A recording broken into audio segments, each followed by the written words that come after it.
9장부터 14장까지는 이렇게 보니까 선지자들을 통해서 앞부분이 성전 재건과 관련된 메시지가 좀 더 강조돼서 나타난 거라면 이 9장부터 14장 뒷부분은 신앙을 세우는 데 초점이 맞춰져 있다고 볼 수 있겠습니다. 하나님의 뜻이 뭐냐? 하나님의 계획이 뭐냐? 결국은 하나님은 예루살렘을 재건하는 것이 곧 신앙을 재건하는 것이고 그 신앙의 재건을 통해서 이제는 온 세상에 이 하나님을 믿는 이 믿음을, 이 진리를 온 세상에 전파되어져서 비춰내서 사람들이 그 진리 안으로 다 나올 수 있도록 하는 그 길을 열기 위해서 이스라엘 백성들을 이제 그 중에 남은 자, 알곡을 모아서 완전히 온전한 신앙을 세우고 참된 예배를 이루고 사람들을 진리로 구원으로 부르겠다라는 그런 비전을 선포하고 계시는 겁니다. 그러니까 우리 교회도 정말 그런 비전 아래서 우리가 참된 신앙을 세워야 되겠고 우리가 진짜 예배를 세워야 됩니다. 참된 예배를. 그러니까 우리가 그런 온전함을 이루지 못하게 되면 하나님 앞에 인정받지 못하게 되면 하나님의 능력이 우리 가운데 역사할 수 없고 또 그 빛이 비춰질 수 없다라고 성경에 가르치고 있습니다. 오늘 말씀은 이제 누가 진짜 참된 목자냐 그걸 가지고서 우리의 신앙, 우리의 예배, 참된 목자 대신 그분을 따르지 않는다면 진정한 하나님의 나라도 하나님의 공동체도 참된 신앙도 참된 예배도 이루어질 수 없다라는 것을 강조하는 듯한 바로 악한 목자와 선한 목자를 구분해서 얘기합니다. 근데 이 스가랴만 그런 얘기를 한 게 아니죠. 다 이미 다른 예언자들도 악한 목자와 선한 목자에 대해서 얘기를 하고 있습니다. 그래서 누가 진짜 우리의 목자냐, 선한, 그걸 오늘 그 질문을 가지고 이 말씀을 이렇게 묵상해 보면 하나님의 음성이 들릴 것입니다. 1절에서부터 얘기하는 거, 여호와께 비를 구하라. 그분은 그러니까 봄철에, 봄비철에 이스라엘에 이른 비와 늦은 비가 있는데 이른 비는 가을 파종기에 우리가 거꾸로 그러니까 보리재배라고 생각하면 됩니다.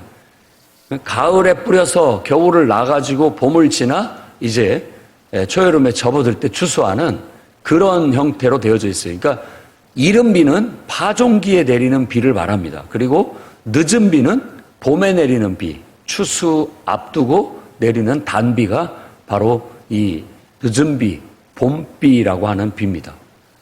그러니까 이른 비는 가을비 이렇게 생각하고 늦은 비는 봄비, 그래서 단비라고도 해요. 봄에 내리는 단비. 구름을 일게 하시는 하나님께서 수낙비를 내려서 밭의 채소들을 사람들이 거두게 하실 것이다. 그러니까 우리가 정말로 비를 구해야 할 분은 하나님이다. 여호와 하나님. 이 비는 이른 비와 늦은 비를 구하라고 이렇게 얘기하는 것을 하나님의 은혜를 구하라는 비나 어떤 샘솟는 샘물이나 이런 모든 것들이 하나님의 보좌로부터 하나님의 임재로부터 나오는 은혜요 축복. 그것은 은혜의 말씀이요 축복의 말씀이고 그것으로 우리에게 나오게 되는 겁니다. 그러니까 정말 우리가 구해야 할 것은 세상에서 돈을 더 잘 벌고 또 여러 가지 일들을 더 잘하고 이런 것들도 우리가 해야 되겠지만 본질은 다 하나님께로부터 나오는 것이기 때문에 우리가 사람에게 끌려가고 사람에게 구걸하듯 살지 말고 정반대로 하나님을 의지하고 하나님께 기도하며 살아야 되는 겁니다. 하나님을 따라가고. 왜? 비를 주시는 분은 하나님이니까 그 비를 하나님께 가서 구해라 라고 말하고 있는 것이죠. 만일 우리가 우상이 우리에게 복을 준다. 여기서 드라빔은 우상입니다. 라헬이 치마 속에 아버지의 드라빔을 숨겨서 왔죠. 그러니까 우상이에요, 우상. 지금은 깎아서 만든 어떤 우상을 드라빔, 테라빔이라고 그렇게 얘기를 합니다. 그것이 우리에게 위로를 주지 못한다. 그게 우리에게 비를 내려주지 못하고 그게 우리에게 결실을 맺게 해주지 못한다라는 것을 말합니다. 이 우상은 단지 그냥 우상만이 아니라 하나님 아닌 어떤 것이라도 우리에게 진짜 그 모든 것의 비의 근원이 되는 것이 아니다. 오직 비의 근원이 되시는 분은 하나님이다. 예를 들어 우리가 물질의 축복을 구한다면 우리가 사람을 통해서도 돈을 벌 수 있고 장사를 통해서도 돈을 벌 수 있고 여러 가지 일들을 볼 수 있지만 정작 하나님께서 사업을 통해서 장사를 통해서 사람을 통해서 하나님께서 공급해 주셔야 그것을 통해서 우리가 돈을 벌게 된다라는 거예요. 신명기에도 이스라엘 백성들에게 경계하는 말씀이 너희가 가나안 땅에 들어가서 이제 잘 살게 됐을 때 하나님 잊어버리지 말아라. 너희가 스스로 생각하기를 내 힘으로 내 능력으로 이 땅이 좋아서 소출을 얻고 잘 살게 됐다라고 생각할까 염려된다. 하나님께서 그 모든 것을 얻을 능력을 주셨기 때문에 얻었다라는 걸 잊지 마라 라고 그렇게 얘기를 하는 겁니다.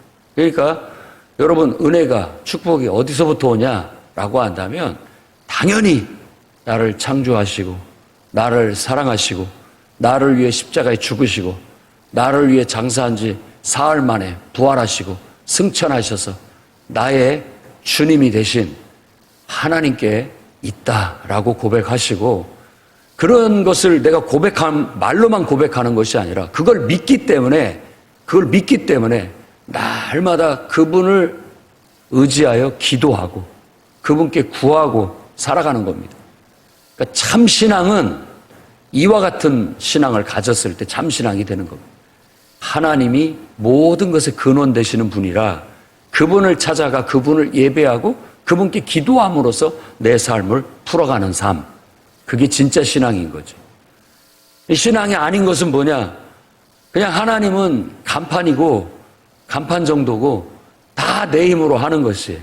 그래서 우리가 내가 할 때 하나님 뭐 하고 계세요? 나를 도와주셔야지 라고 생각하는 것은 거짓 신앙입니다. 그건 그야말로 사탄의 가르침이고 미혹하는 영의 가르침일 뿐인 거예요. 그렇게 해서 결국은 내가 기도했더니 내가 이렇게 강조하면 결국은 안 되는 겁니다. 하나님이가 주어가 돼서 나는 그저 기도했을 뿐인데 하나님이 주셨다라고. 내가 기도했더니 하나님이 종이 아니잖아요. 하나님께서 나에게 기도하게 하시더니만 이런 역사를 일으켜 주셨다고. 그게 신앙의 고백이고 우리가 해야 할 올바른 태도예요. 그게 참 신앙이라는 걸 말하고 있는 겁니다. 이스라엘 백성들이 자꾸만 신명기에 모세가 염려했던 것 같이 똑같이 가고 있는 거예요.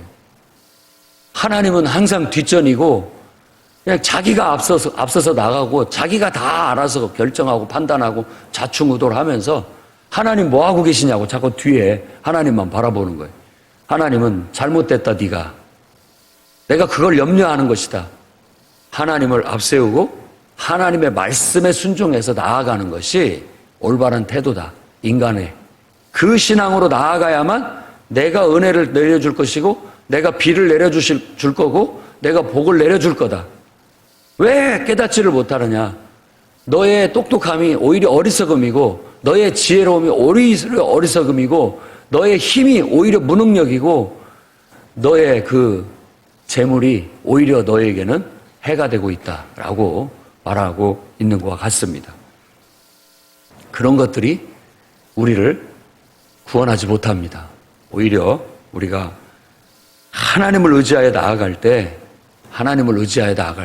그분은 나의 선하신 목자다라고 완전히 믿고 하나님은 선하십니다. 하나님은 나를 누구보다도 사랑하십니다. 하나님은 지혜로우십니다.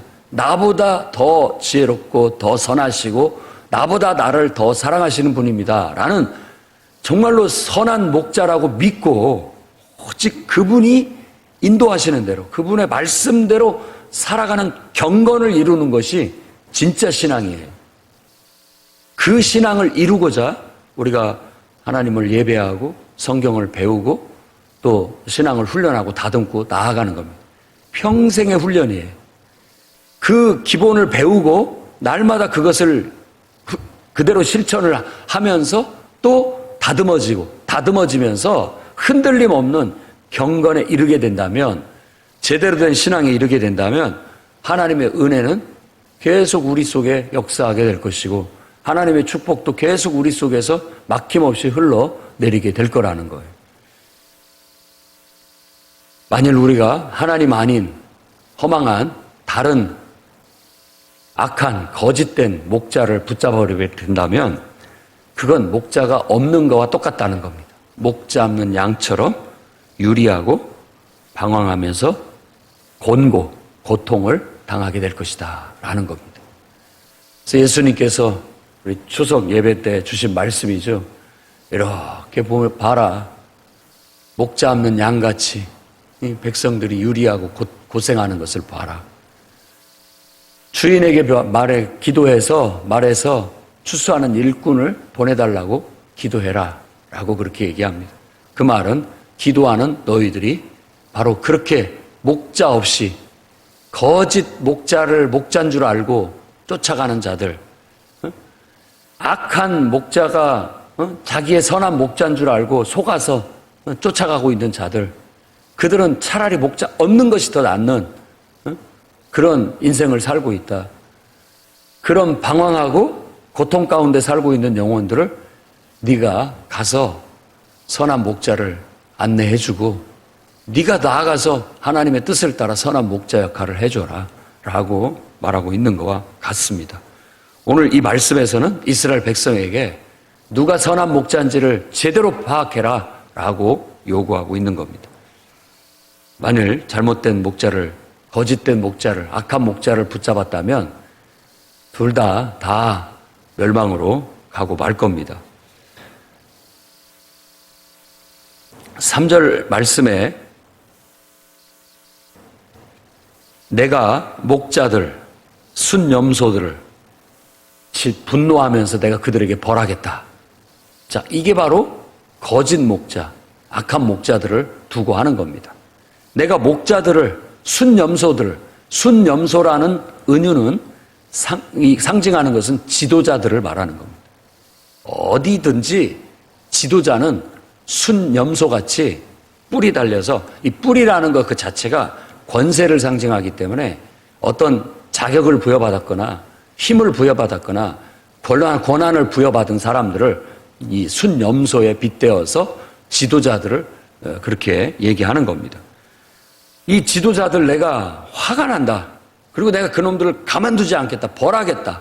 왜? 우리가 하나님의 지도자가 되고 하나님이 세우는 지도자가 됐을 때 내가 지도자가 되거나 사람이 지도자를 세우는 것은 아닙니다. 하나님이 지도자를 세우셨을 때 그 지도자의 본분은 뭐냐? 하나님의 뜻을 따라서 양들을 하나님의 뜻대로 이끄는 것이 지도자의 역할이에요. 이게 이렇게 뒤바뀌면 안 돼요. 내가 나를 따르게 하려고 사람을 이끄는 것은 이 하나님이 분노하시고 벌하시는 악한 목자입니다. 악한 목자. 그들은 내가 가만두지 않겠다. 벌하겠다. 어미하신 하나님의 말씀을 들어야 됩니다. 하나님의 뜻을 받들어서 사람들을 하나님의 뜻대로 지도하고 이끄는 역할을 잘하는 지도자가 선한 목자, 하나님이 칭찬하는 일꾼이 되는 것이고, 이건 뭐 내가 나를 따르도록, 나를 좋아하도록, 내 말 잘 듣도록 만드는 그런 목자들은, 지도자들은 그건 악한 목자입니다. 악한 목자예요. 그래서 나중에 보면은 그 결과로, 그 열매로 그걸 알 수가 있습니다. 열매로 알 수가 있어요. 여러분들이 교회 안에서도 지도자가 돼서 항상 지도자는 두렵고 떨리는 존재입니다. 왜냐하면 이게 내가 맡은 내 사명만을 생각할 것도 아니고 또 늘 나는 중간에 있어가지고 하나님의 뜻을 구하고 하나님 말씀을 들어서 거기에 위배되지가 않아야 되기 때문에 둘 중에 하나를 택하라고 한다면 여러분들이 가교 역할을 한다고 생각하면 오산입니다. 이게 가교 역할도 중보자의 역할을 하는 건데 사실은 하나님의 뜻을 이 사람들한테 전달을 해서 이 사람들이 하나님의 뜻대로 살도록 이끄는 역할이 교회 안에서 지도자의 역할이에요.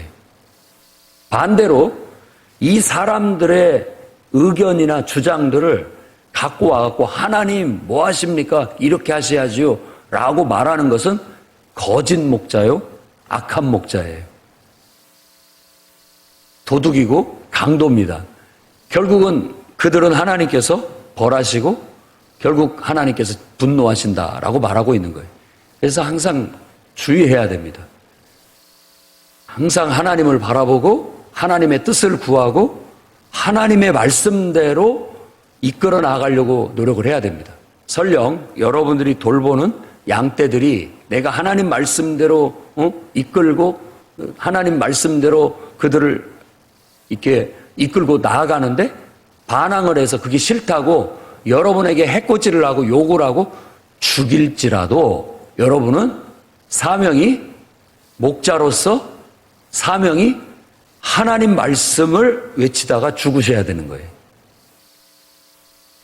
사람들 비유 맞추고 얼굴 봐서 대충 포용해주고 이런 것은 하나님의 말씀을 어떻게든지 그 속에 집어넣고 그들을 변화시키고자 하는 하나의 방법일 뿐인 것이지 그들을 포용하고 그들을 끌려가서는 결국은 우리는 하나님의 일꾼이 아니라 그냥 내 일을 하는 것이죠. 뭐 하나님과는 무관합니다. 이 교회와는 무관한 그냥 내 일을 할 뿐인 거예요. 내 양을 만드는 것이고 내 목회를 하는 것에 불과한 거예요. 그렇게 돼서는 하나님 나라를 이룰 수도 없고 하나님께서 그것을 싫어하신다. 오늘 그렇게 말하고 있는 겁니다. 그런 목자들 내가 다 버려버리고 하나님의 말씀이 만군의 여호와 하나님께서 유다 백성, 유다 족속을 돌보아 내가 그들을 용사처럼 싸우는 자들로 만들겠다라고 말하고 있는 이 말씀은 너희들이 목자 역할을 제대로 못하니까 내가 직접 목자가 되겠다. 내가 직접 목자가 되겠다. 비켜라. 너희들이 제 역할을 못하고 있으니 비켜서라. 그들을 물리치고 하나님이 직접 목자가 돼서 유다 족속을 가르쳐서 하나님 나라의 용사들로 키워내시겠다라고 말하는 겁니다. 그리고 6절 말씀에 내가 유다 족속을 견고하게 하며 요셉 족속을 구원하겠다. 이 족속이라고 하는 것이 집이라는 뜻으로서 여기서 말하면은 그 지도자들과 그 백성들을 얘기하는데 지도자와 백성, 그러니까 그걸 구분해서 지도자들을 목자라고 얘기하고 유다 족속이라는 말로 말했을 때는 그 백성들을 양무리들을 의미하고 있는 겁니다. 그 양무리들을 이 악한 목자들이 제대로 가르치지 못하고 다 도둑처럼 강도처럼 굴고 있으니까 너희들을 내가 벌하겠다. 다 비켜라. 그리고 하나님이 직접 선한 목자가 돼서 그들을 이끌겠다. 그들을 이끌어서 그들을 정말 하나님 앞에 뛰어난 용사들로 내가 키워내겠다라고 말하는 겁니다. 이 묘사는 은유들 다 모퉁이 돌이라든지 말뚝이라든지 싸우는 활이라든지 이 모든 은유들이 바로 힘있고 능력 있는 하나님의 일꾼으로 키워내겠다라는 겁니다. 여러분이 정말 하나님 앞에 기도하며 정말 영적 지도자가 돼서 영혼들을 돌보고 이끈다고 한다면 여러분들 기도가 아니면 안 됩니다. 하나님의 말씀의 능력이 아니면 안 됩니다. 그들을 하나님의 영적 용사로 키워낼 수 없습니다. 우리의 사명이 한 영혼이라도 제대로 키워내서 그들을 양육해서 하나님의 힘있는 용사로 만들어내는 것.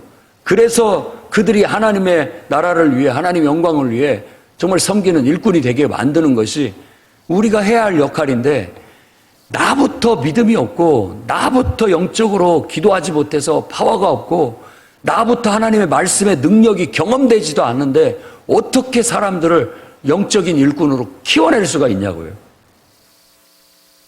기도해야 됩니다. 하나님의 영적 감각이 깨어있고 살아있어서 하나님의 말씀을 들을 수 있어야 되고, 기도로 불가능을 바꿔나갈 수 있는 힘이 있어야 되고, 기도로 불순종을 순종으로 바꿔낼 수 있는 힘이 있어야 되고, 기도로 세속적이고 인간적인 그런 사람을 정말 영적인 사람으로, 믿음의 사람으로 바꿀 수 있는 힘을 얻으려면 기도밖에 없어요.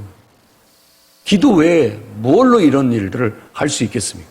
그리고 여러분들의 이성적인, 논리적이고 철학적인 이론 몇 마디로 설득이 될 것 같으면 한번 해보십시오. 사도 바울도 아테네에서 실패했어요. 그걸로 되지 않는다라고 깨달은 즉시 고린도에 와서, 고린도에서는 내가 정말 그런 것들로 하지 않겠다. 오직 십자가의 능력으로 하겠다. 복음의 능력으로 하겠다. 성령의 능력으로 하겠다라고 다시 다짐을 해요.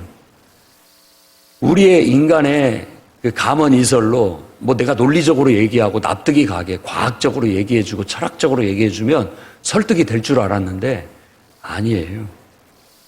믿음은 그런 게 아닙니다. 믿음은 그걸 초월해서 하나님의 존재를 깨닫고 하나님을 알아가고 하나님의 은혜를 맛보고 하나님의 능력의 말씀을 맛봤을 때 생기는 거기 때문에 되는 게 아니에요.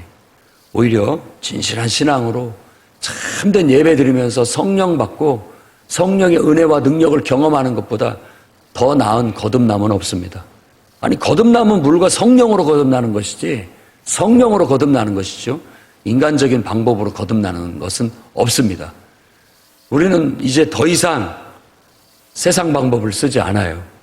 세상 방법은 그저 양념일 뿐인 것이죠. 진짜 우리의 방법은 기도와 성령의 능력, 복음의 능력, 하나님 말씀의 능력으로 영혼을 깨우고 영혼을 변화시키고 구원받게 하는 거라는 걸 알아야 됩니다.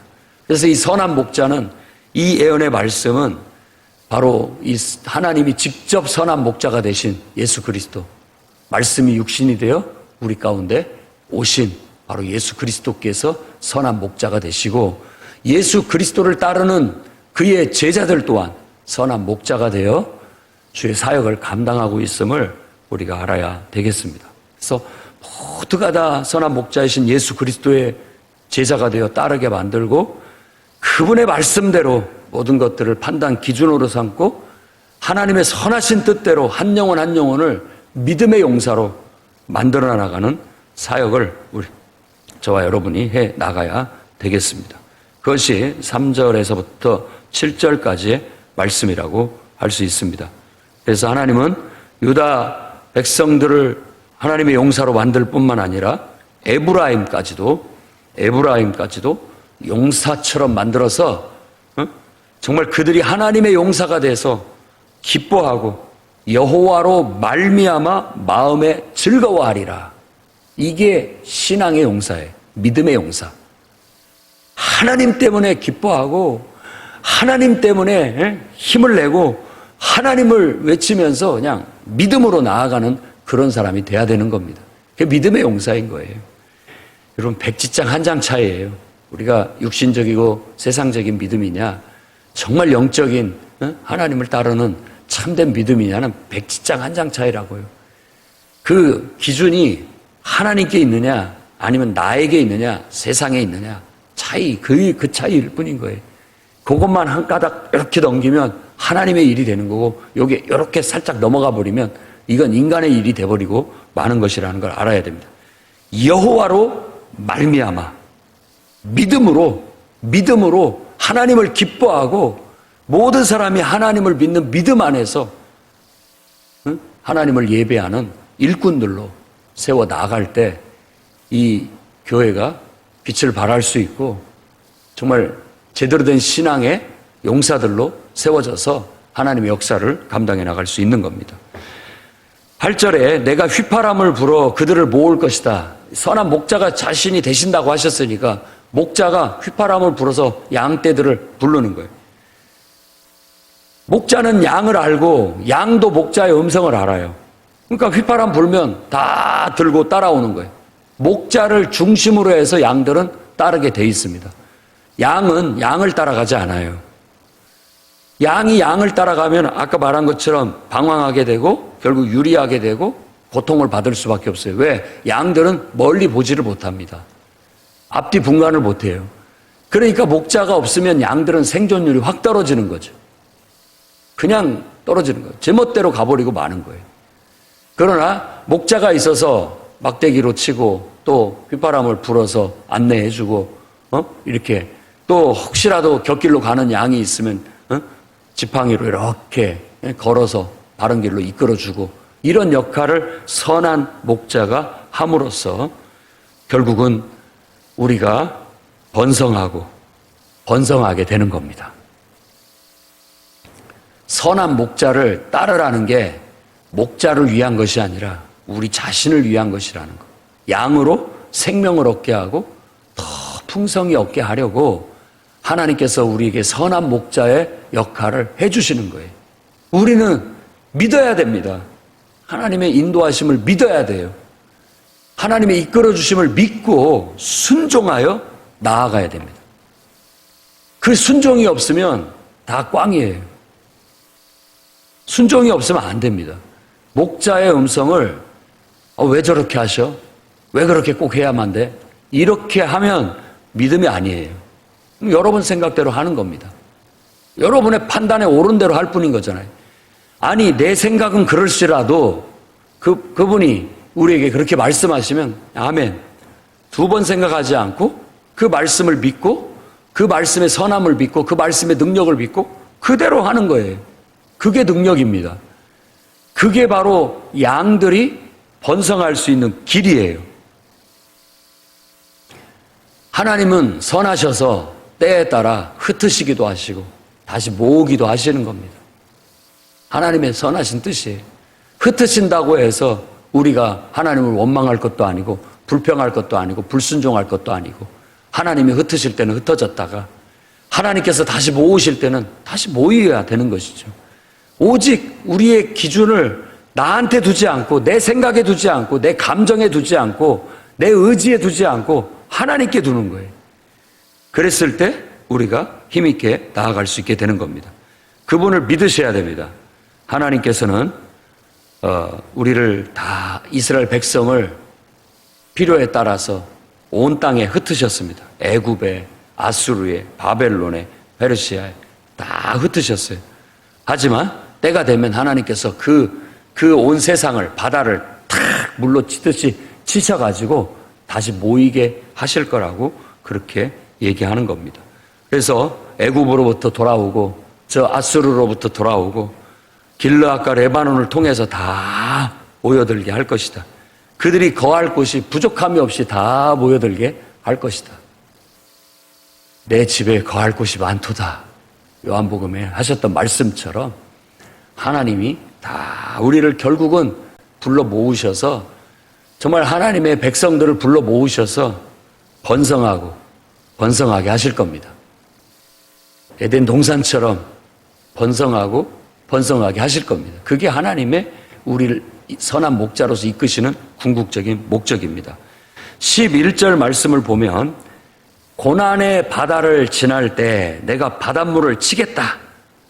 그러면 나일강이 마르고 아수르의 교만은 낮아지고 애굽의 균은 없어져 버릴 것이다 라고 말하고 있는 겁니다. 자, 우리가 때로는 하나님께서 우리를 선한 목자로서 치실 때 우리를 고난의 바다, 사망의 음침한 골짜기를 이렇게 지나치게 하는 경우가 있어요. 그럴 때라 할지라도 우리는 하나님을 신뢰하고 믿고 하나님 말씀을 붙잡고 순종해 나가야 돼요. 고난의 바다에 처해져 있을 때 더욱더 하나님의 손을 굳게 잡아야 흔들리지 않는 거예요. 그런데 사람이 거꾸로 하는 거예요. 그러니까 이게 참 믿음이 아니면 고난의 바다를 통과할 때 떨어져 나가버리게 되는 겁니다. 하나님을 의심하게 되고 불신하게 돼서 하나님 손을 놔버리는 거예요. 하나님 손을 붙잡고 있다가 내가 이러다가 죽겠다. 혹은 하나님 손을 붙잡고 있다가 이 고난 속에서 내가 큰일 나겠다. 그러니까 놔버리고 자기가 생각할 때 살 길을 찾아서 가버리는 것이죠. 근데 이게 믿음이 아닌 거죠.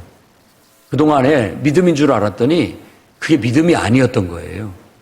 하나님에 대한 절대 신뢰와 하나님에 대한 절대 순종이 있는 줄 알았더니 없더라는 거예요. 고난의 바다에 더 거세게 파도가 밀려올 때 더 힘차게 붙잡아야 되는 겁니다. 그래서 정금 같은 믿음이 끌어져 올라오는 거예요. 우리 안에서. 그런 믿음은 하나님이 만들어주시는 겁니다. 내가 믿어야지 내 의지로 막 하나님 믿습니다 한다고 되는 게 아니라 하나님께서 그런 상황을 주셨을 때 더 하나님을 붙잡고 더 하나님 말씀을 붙잡고 더 그때일수록 더 고난의 바다를 통과할 때일수록 더 기도하고 하나님을 의지하여 찰싹 붙어서 나아가게 되면 고난의 바다를 통과하게 되는 겁니다. 이길 수 있게 되는 힘이 나오게 되는 것이죠. 그렇게 하나님의 능력을 믿으셔야 됩니다. 하나님을 붙잡고 있으면 하나님께서 알아서 나일강이 마르게 하시고 홍해바다를 갈라서 건너게도 하시고 또 아수르의 그 군대와 그 권력 그 모든 것들을 다 끌어 낮추시고 애굽의 규는 지도자의 통치자의 지팡이니까 애굽의 통치자들을 다 하나님께서 없어지게 하셔서 나를 괴롭히는 것들, 나를 올가매는 것들, 나를 고통스럽게 했던 모든 권세들을 다 하나님께서 꺾으시고 낮추시고 없애버리게 하신다라는 것. 고난의 바다를 통과했다는 뜻이죠. 12절 말씀에 내가 그들로 나 여호와를 의지하여 견고하게 하겠다. 그들이 내 이름으로 행하리라. 아멘. 하나님을 의지하는 게 믿음이고 그 믿음의 견고함, 강함이 있어야 우리 신앙이 제대로 세워지는 겁니다. 예루살렘의 성전만 재건해 갖고는 안 됩니다. 건물만 지어서 뭐합니까? 거기에 하나님을 믿는 백성들이 정말 강력한 믿음으로 딱 신앙으로 우뚝 서야 진정한 성전 재건은 이루어진 거죠. 이 교회도 마찬가지입니다. 건물만 서 있으면 뭐합니까? 이 안에 하나님 교인들이 성도들이 믿음으로 강하게 딱 서서 하나님 말씀이면 아멘 순종할 줄 알고 죽으라면 죽음의 길도 아멘으로 순종하고 나아갈 수 있고 이런 어떤 믿음의 강함이 오직 여호와의 이름을 깃발로 세우고 하나님의 영광을 위해서 나아가는 신앙의 성도들로 딱 찼을 때 그 교회가 그 성도가 진리의 기둥과 터가 되는 겁니다. 진리의 기둥과 터가 되는 그런 교회가 됐을 때 비로소 성전은 이제 지어졌다. 우리의 예배가 비로소 온전한 예배가 드려지고 있구나. 정말 이제 비로소 하나님의 나라가 우리를 통해서 역사가 일어나게 되었구나. 부흥도 성장도 성숙도 바로 선한 목자 대신 제대로 된 목자를 붙잡고 그를 믿는 믿음이 신앙이 바로 설 때 가능함을 여러분들이 믿으시고 여러분들이 바로 그런 온전한 믿음의 온전한 신앙의 성도들이 되시고 강한 믿음의 기둥들이 다 되어주시기를 주의 이름으로 축원합니다.